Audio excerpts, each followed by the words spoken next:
Perkenalkan, saya Lutfi Alvareza. Beberapa saat ke depan kita akan membahas tentang keuangan daerah.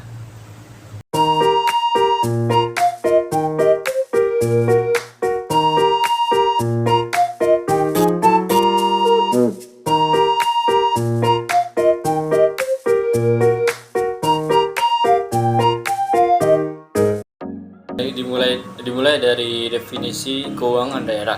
Keuangan daerah adalah semua hak dan kewajiban yang dimiliki oleh pemerintah daerah, termasuk segala bentuk kekayaan yang dapat dinilai dengan uang. Hak-hak ini memiliki pemungutan pajak daerah, retribusi, pinjaman, dan pendapatan bagi hasil dari pengelolaan sumber daya alam. Kewajiban utama pemerintah daerah adalah menyelenggarakan urusan pemerintah daerah dan membayar tagihan pihak ketiga. Untuk mengoptimalkan penggunaan dana publik, prinsip-prinsip pengelolaan keuangan daerah harus dijalankan dengan tepat. Prinsip-prinsip ini meliputi akuntabilitas, transparansi, efisiensi, ekonomis, dan keadilan. Adapun maksud dari prinsip-prinsip ini adalah yang pertama yaitu akuntabilitas. Pengambilan keputusan harus bertanggung jawab atas penggunaan dana dan melakukan evaluasi terhadap keberhasilan program-program yang dilaksanakan. Selanjutnya, transparansi. Informasi keuangan harus tersedia kepada masyarakat agar mereka bisa memahami bagaimana dana digunakan. Transparansi ini membantu meningkatkan kepercayaan masyarakat terhadap pemerintah daerah. Selanjutnya, efisiensi. Penggunaan dana harus maksimum dengan minimal biaya operasional. Efisiensi ini dicapai dengan membandingkan kelurahan dengan input yang digunakan. Selanjutnya, ekonomis. Dana harus diperoleh dengan harga yang rendah dan kuantitas yang optimal. Ekonomis ini membantu menghemat biaya operasional. Selanjutnya, keadilan. Distribusi dana harus seimbang dan adil. Keadilan ini memastikan bahwa semua wilayah dan kelompok masyarakat mendapatkan layanan yang sama. Adapun satu lagi, yaitu bertanggung jawab. Pengelolaan keuangan yang harus mempertanggungjawabkan penggunaan dana dan melakukan pelaporan yang jujur. Bertanggung jawab ini memastikan bahwa dana digunakan sesuai dengan tujuan yang ditetapkan. Bab selanjutnya adalah proses pengelolaan keuangan daerah. Yang pertama, perencanaan. Perencanaan awal yang jelas sangat penting. Tujuan, sasaran, dan prioritas kegiatan harus ditetapkan secara spesifik. Indikator kinerja yang ingin dicapai juga harus jelas untuk memudahkan monitoring. Selanjutnya, yaitu pelaksanaan. Pelaksanaan kegiatan harus dilaksanakan dengan hati-hati. Kepala daerah dan satuan kerja perangkat daerah bertugas melaksanakan kegiatan ini. Pembagian wewenang dan bertanggung jawab harus jelas untuk menghindari kesalahpahaman. Selanjutnya adalah penatausahaan. Penatausahaan keuangan meliputi pengelolaan kas, penyimpanan dokumen, dan pelacakan dana. Bendahara penerimaan dan bendahara pencairan bertugas dalam proses ini. Selanjutnya, pelaporan. Laporan realisasi anggaran, neraca, laporan arus kas, dan catatan atas laporan keuangan harus disampaikan secara berkala. Pelaporan ini membantu memastikan bahwa penggunaan dana sesuai dengan rencana. Selanjutnya adalah pertanggungjawaban. Pertanggungjawaban atas penggunaan dana harus dilakukan secara rutin. Evaluasi terhadap keberhasilan program dan identifikasi area perbaikan juga penting dalam proses ini. Selanjutnya yaitu pengawasan. Pengawasan atas pengelolaan keuangan daerah dilakukan oleh Badan Pengawas Keuangan. Badan ini bertugas memeriksa kepatenan dan efektivitas penggunaan dana. Bab selanjutnya adalah pengelola keuangan daerah. Pengelola keuangan daerah terdiri dari berbagai pejabat dan struktur yang bertanggung jawab atas pengelolaan keuangan di tingkat daerah. Adapun posisinya masing-masing, yaitu kepala daerah, sekretaris daerah, keuangan daerah, pengguna anggaran, kuasa pengguna anggaran, pejabat pelaksana teknis kegiatan, pejabat penatausahaan keuangan satuan kerja perangkat daerah atau disingkat SKPD, pejabat penatausahaan keuangan unit SKPD, bendahara penerimaan, dan bendahara pengeluaran. Adapun kepala daerah, yaitu memegang kekuasaan tertinggi dalam pengelolaan keuangan daerah dan mewakili pemerintah daerah dalam kepemilikan kekayaan daerah yang dipisahkan. Selanjutnya, sekretaris daerah berfungsi sebagai koordinator pengelolaan keuangan daerah, membantu kepala daerah dalam merumuskan kebijakan dan mengawasi pelaksanaan anggaran. Selanjutnya, pejabat pengelola keuangan daerah (PPKD), yaitu bertanggung jawab langsung atas pengelolaan keuangan, termasuk penyusunan anggaran dan laporan keuangan. Selanjutnya, penggunaan anggaran memiliki wewenang untuk menggunakan anggaran yang telah disetujui, bertanggung jawab atas pelaksanaan kegiatan dan pengeluaran anggaran. Selanjutnya, kekuasaan penggunaan anggaran. Dapat lebih dari satu orang bertugas melaksanakan anggaran di unit kerja masing-masing, termasuk mengajukan permintaan pembayaran. Selanjutnya, pejabat pelaksanaan teknis kegiatan membantu pengguna anggaran dalam melaksanakan kegiatan, mengendalikan pelaksanaan kegiatan, serta menyiapkan dokumen anggaran. Selanjutnya, pejabat penata usahaan keuangan satuan kerja perangkat daerah bertanggung jawab atas administrasi keuangan di SKPD, termasuk pencatatan dan pelaporan keuangan. Selanjutnya, pejabat penata usahaan keuangan unit SKPD melaksanakan tugas penata usahaan keuangan di unit SKPD yang kecil. Selanjutnya, bendahara penerimaan mengelola penerimaan pendapatan daerah, termasuk menyimpan dan menyetor uang ke rekening kas umum daerah.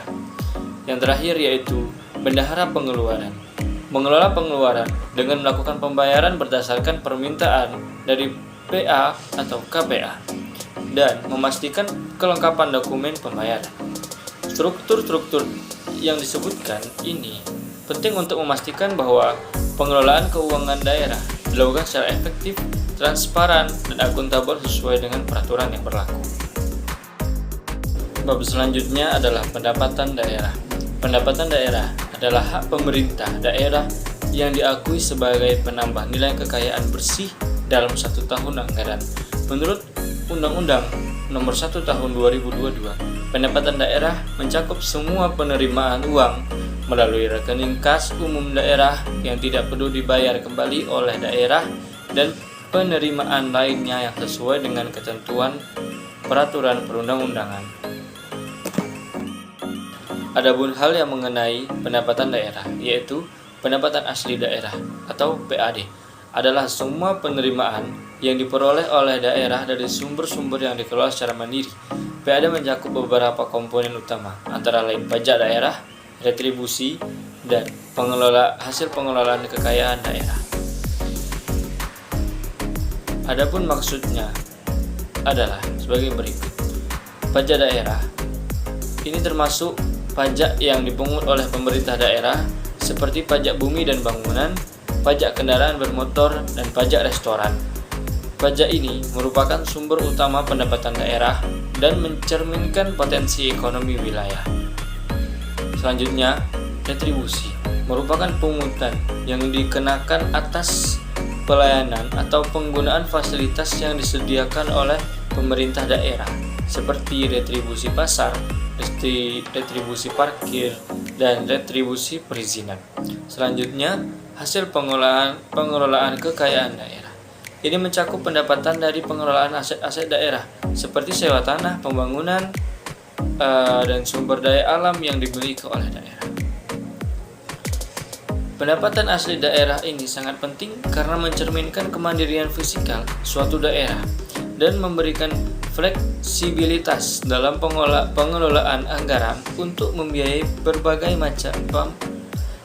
macam program pembangunan dan pelayanan. Selanjutnya adalah pendapatan transfer. Pendapatan transfer adalah dana yang diterima oleh pemerintah daerah dari pemerintah pusat atau antar daerah. Pendapatan ini terdiri dari beberapa jenis, yaitu dana alokasi umum, dana bagi hasil, dan dana alokasi khusus. Dana alokasi umum merupakan dana yang diberikan oleh pemerintah pusat kepada daerah untuk mendukung belanja umum. Dana alokasi umum bertujuan untuk mengurangi kesenjangan fiskal antar daerah dan meningkatkan kapasitas keuangan daerah. Selanjutnya, dana bagi hasil. Ini adalah dana yang berasal dari bagi hasil pajak dan sumber daya alam seperti pajak penghasilan dan royalti dari eksploitasi sumber daya alam. Dana bagi hasil bertujuan untuk memberikan insentif kepada daerah penghasil dan mendukung pembangunan di daerah tersebut. Dana alokasi khusus merupakan dana yang diberikan untuk mendanai kegiatan tertentu sesuai dengan prioritas rasional, seperti pembangunan infrastruktur, pendidikan, kesehatan, dan program-program strategis lainnya. Dana alokasi khusus seringkali bersifat spesifik dan harus digunakan untuk tujuan tertentu. Pendapatan transfer ini sangat penting bagi daerah, terutama bagi daerah yang kapasitas pendapatan asli daerahnya terbatas, karena dapat membantu mendanai berbagai program pembangunan. Selanjutnya yaitu pendapatan daerah lainnya yang sah. Pendapatan daerah lainnya yang sah ini mencakup semua penerimaan yang tidak termasuk dalam kategori pendapatan asli daerah atau pendapatan transfer. Beberapa contoh dari pendapatan ini adalah hibah, sumbangan, pendapatan dari kegiatan usaha daerah. Yang mana hibah ini adalah dana yang diberikan oleh pihak ketiga, baik individu maupun organisasi, tanpa mengharuskan pengembalian.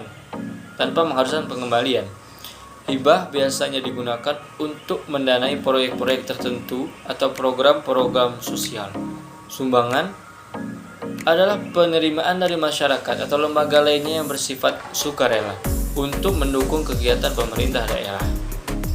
Selanjutnya, pendapatan dari kegiatan usaha daerah. Ini termasuk pendapatan yang diperoleh dari usaha-usaha yang dilakukan oleh pemerintah daerah, seperti pengelolaan hotel, restoran, atau layanan publik lainnya. Pendapatan ini berkontribusi pada diversifikasi sumber pendanaan dan meningkatkan fleksibilitas anggaran daerah.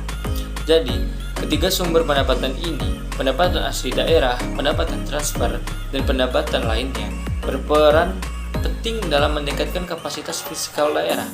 Dengan pengelolaan yang baik, pendapatan tersebut dapat digunakan untuk mendukung pembangunan infrastruktur, pelayanan publik, dan program-program sosial yang bermanfaat bagi masyarakat. Bab selanjutnya adalah belanja daerah. Belanja daerah adalah semua pengeluaran yang dilakukan oleh pemerintah daerah dalam satu periode anggaran yang diakui sebagai kewajiban dan berfungsi untuk mengurangi nilai kekayaan bersih daerah. Belanja ini sangat penting untuk mendukung pelaksanaan urusan pemerintahan dan pembangunan daerah. Ada juga klasifikasi belanja daerah. Belanja daerah dapat diklasifikasikan menjadi 4 kategori, yaitu belanja operasi, belanja modal, belanja tidak terduga, dan belanja transfer. Adapun maksudnya adalah belanja operasi, yaitu merupakan pengeluaran untuk kegiatan sehari-hari yang memberikan manfaat jangka pendek. Contoh dari belanja operasi yaitu belanja pegawai, belanja barang dan jasa, belanja bunga, belanja subsidi, dan belanja hibah dan bantuan sosial. Selanjutnya yaitu belanja modal. Belanja modal ini adalah pengeluaran untuk perolehan aset tetap yang memberi manfaat lebih dari 1 tahun akuntansi. Contohnya termasuk pembangunan infrastruktur, pembelian tanah, gedung, dan peralatan. Selanjutnya, belanja tidak terduga. Belanja tidak terduga yaitu belanja yang dialokasikan untuk kebutuhan mendesak yang tidak terencana seperti penanggulangan bencana alam atau situasi darurat lainnya. Selanjutnya yaitu belanja transfer. Belanja transfer ini adalah pengeluaran dari pemerintah daerah kepada entitas lain seperti pemerintah pusat, pemerintah daerah lainnya, atau lembaga swasta yang diwajibkan oleh peraturan perundang-undangan. Yang keenam yaitu belanja bantuan sosial. Pengeluaran dalam bentuk uang atau barang kepada individu atau kelompok masyarakat yang membutuhkan, seperti bantuan untuk korban bencana alam atau program kesejahteraan sosial. Adapun penjelasan dari masing-masing contoh belanja operasi, yaitu yang pertama, belanja pegawai. Ini mencakup gaji, tunjangan, dan imbalan lain untuk pegawai negeri sipil atau PNS, serta pegawai honorer. Contohnya adalah pembayaran gaji bulanan dan tunjangan kesehatan untuk pegawai. Selanjutnya yang kedua, belanja barang dan jasa. Pengeluaran untuk pengadaan barang dan jasa yang digunakan dalam operasional pemerintahan. Contohnya termasuk belanja untuk keperluan perkantoran, pembelian bahan bakar, dan jasa pemeliharaan fasilitas. Ini juga mencakup biaya langganan listrik, telepon, dan air. Yang ketiga, belanja bunga. Pengeluaran untuk pembayaran bunga utang yang dimiliki oleh pemerintah daerah. Ini termasuk biaya terkait dengan pinjaman yang diterima untuk mendanai berbagai program pemerintah. Yang keempat, belanja subsidi. Alokasi anggaran yang diberikan oleh perusahaan yang diberikan kepada perusahaan atau lembaga tertentu agar harga barang atau jasa yang dihasilkan dapat terjangkau oleh masyarakat. Misalnya subsidi untuk penyediaan bahan pangan. Yang kelima, belanja hibah. Pengeluaran dalam bentuk uang atau barang yang diberikan kepada masyarakat atau lembaga lainnya tanpa mengharuskan pengembalian. Contohnya adalah bantuan dana untuk organisasi kemasyarakatan atau proyek sosial. Bab selanjutnya adalah pembiayaan daerah. Pembiayaan daerah adalah seluruh transaksi keuangan pemerintah daerah yang melibatkan penerimaan dan pengeluaran yang perlu dibayar kembali atau akan diterima kembali. Ini bertujuan untuk menutupi defisit anggaran atau memanfaatkan surplus anggaran.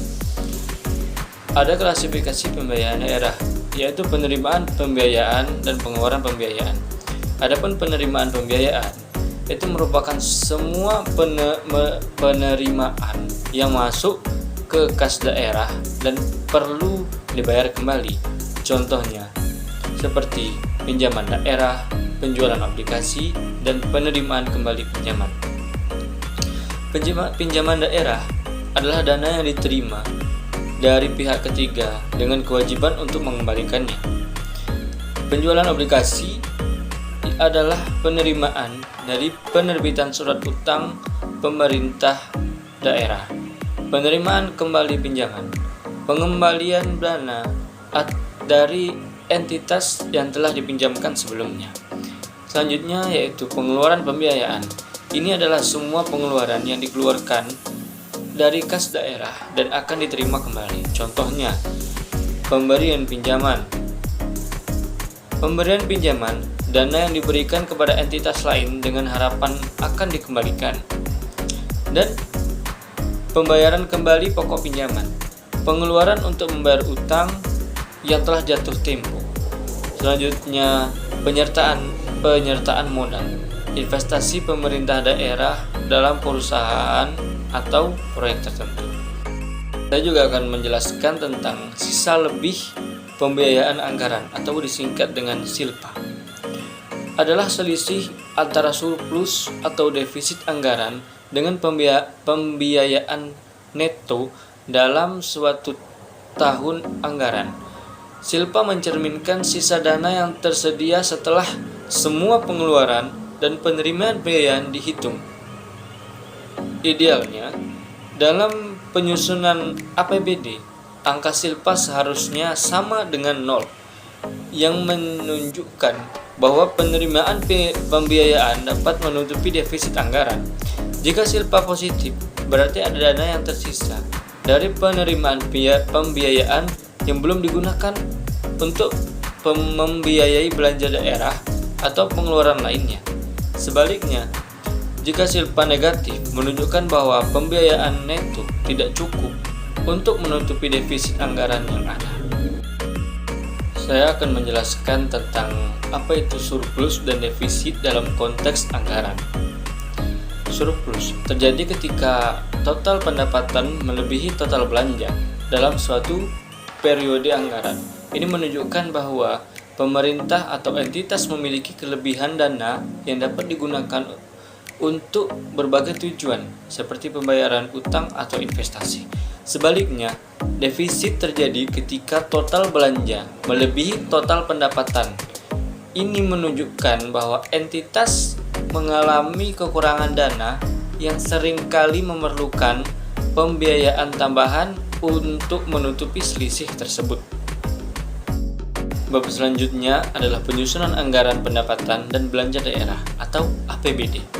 Melibatkan beberapa langkah penting seperti rencana kerja pemerintah daerah, kebijakan umum anggaran, prioritas plafon anggaran sementara, rencana kerja dan anggaran satuan kerja perangkat daerah, dan rancangan peraturan daerah APBD. Rancangan peraturan daerah APBD dan penetapan APBD. Adapun maksudnya adalah rencana kerja pemerintah daerah. Dokumen tahunan yang merinci program dan kegiatan pemerintah daerah berdasarkan rencana pembangunan jangka menengah daerah untuk mencapai tujuan pembangunan. Selanjutnya yaitu kebijakan umum anggaran. Dokumen yang menetapkan kebijakan dasar dalam penyusunan APBD mencakup kondisi ekonomi, kebijakan pendapatan, dan belanja daerah. Selanjutnya, prioritas plafon anggaran merupakan dokumen yang mengatur prioritas dan batas maksimal anggaran untuk setiap program sebagai acuan bagi SKPD dalam penyusunan RKA SKPD. Selanjutnya, rencana kerja dan anggaran satuan kerja perangkat daerah. Rincian anggaran yang disusun oleh masing-masing SKPD berdasarkan KUA dan PPAS mencakup semua kegiatan yang akan dilaksanakan. Selanjutnya, rancangan peraturan daerah APBD. Dokumen yang disiapkan berdasarkan RKA SKPD untuk diajukan kepada DPRD sebagai dasar penetapan APBD. Penetapan APBD, proses akhir di mana APBD disetujui oleh DPRD dan ditetapkan menjadi peraturan daerah, memungkinkan pelaksanaan anggaran untuk tahun anggaran berjalan. Penjelasan selanjutnya yaitu penyusunan RKA SKPD atau rencana kerja dan anggaran satuan kerja perangkat daerah dilakukan dengan 3 pendekatan utama, yaitu kerangka pengeluaran jangka menengah, penganggaran terpadu, dan penganggaran berdasarkan prestasi kerja. Kerangka pengeluaran jangka menengah. Pendekatan ini melibatkan perencanaan anggaran untuk periode jangka menengah dengan memperkirakan kebutuhan anggaran untuk program dan kegiatan yang direncanakan di tahun-tahun mendatang. Penganggaran terpadu ini mencakup integrasi seluruh proses perencanaan dan penganggaran di lingkungan SKPD, bertujuan untuk menghasilkan dokumen yang komprehensif dan konsisten. Penganggaran berdasarkan prestasi kerja. Pendekatan ini menekankan hubungan antara pendanaan dan hasil yang diharapkan dari program, termasuk efisiensi dalam pencapaian keluaran.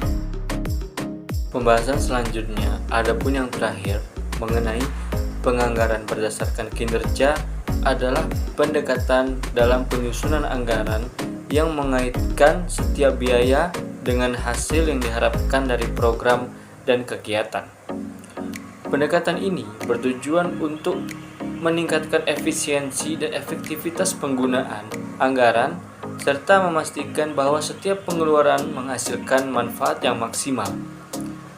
Adapun pedoman dalam penganggaran berdasarkan kinerja ini seperti indikator kinerja, tolak ukur, sasaran kinerja, standar belanja, standar harga satuan, rencana kebutuhan BMD, dan standar pelayanan minimal.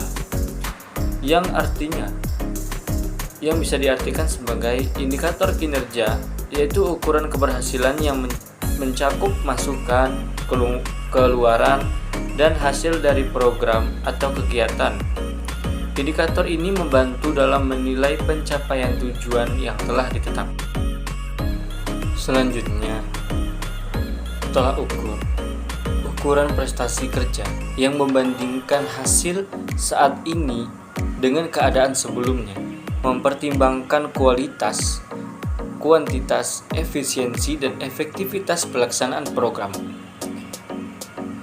Sasaran kinerja, hasil yang diharapkan dari suatu program atau kegiatan, termasuk kuantitas dan kualitas yang terukur sehubung dengan penggunaan anggaran. Standar belanja, penilaian kewajaran atas beban kerja dan biaya yang digunakan untuk melaksanakan suatu kegiatan, memastikan bahwa pengeluaran sesuai dengan kebutuhan yang real, yang nyata. Standar harga satuan, standar harga satuan barang dan jasa yang ditetapkan oleh kepala daerah berdasarkan pertimbangan harga regional untuk memastikan konsistensi dalam penganggaran. Selanjutnya yaitu rencana kebutuhan BMD, perencanaan kebutuhan barang milik daerah atau disingkat dengan BMD untuk mendukung pelaksanaan program dan kegiatan secara efektif. Standar pelayanan minimal, tolak ukur kinerja dalam menentukan capaian jenis dan mutu pelayanan dasar yang harus diperoleh setiap warga negara secara minimal. Sampai sini penjelasan dari saya harap mudah dipahami dan dipraktekkan, karena tanpa praktek ilmu tidak akan pernah ngefek. Sukses hanya masalah waktu, namun berproses setiap waktu. Saya Lutfi Alfareza, wassalamualaikum warahmatullahi wabarakatuh.